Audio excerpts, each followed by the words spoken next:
Wat lang eichstang nicht war geherde loser los zum europäesche Mainstream. Manga an Anime sinne so präsent wie noch nie. Streaming-Plattformen, Sozialmedien an noch international Produktionen sorgen dafür, dass japanische Animationsserien voll am Trend sind. Und da natürlich schon allen bei den Jungen.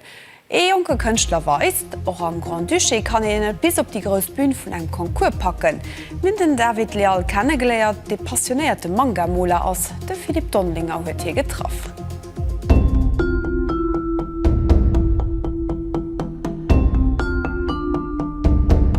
Gross Aen iwwer driwe Gesichtsausdruck a Geschichten schläft, Action a Fantasie.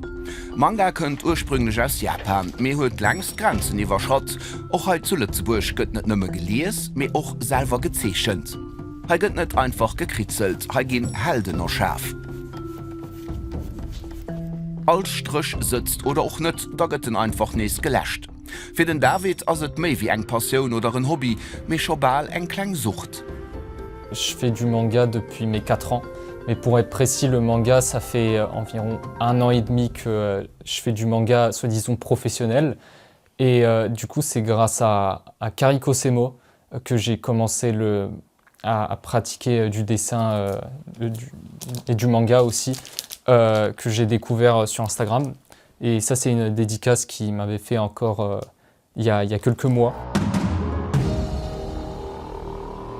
Mat zengen Zeechhnungen huet hier net zu Goro be Konkurs gepackt. D'Europascholen zu Lützeburg sind nun Thema krich artistische Rogangen an hu Wirker geschafft, wo den David mat zinggem Mangabuch de feierte Preis krut.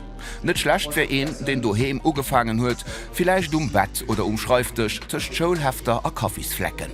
C'était intéressant, mais à la fois un peu stressant, parce que parler devant un public, parfois c'est un peu difficile. Mais voilà, j'ai bien aimé l'expérience en tout cas. Me de Wedo hinner ass net immer perfekt. Net als Strich ass richtig erkannte Personage, komisch ausgesilossen, falsch Proportionen an Haiians do gesäiten Held, dann eichter aus wie ein Grumper herno. Me genau dat möchtet aus. Üben, verbessern, an immer nees neu probieren.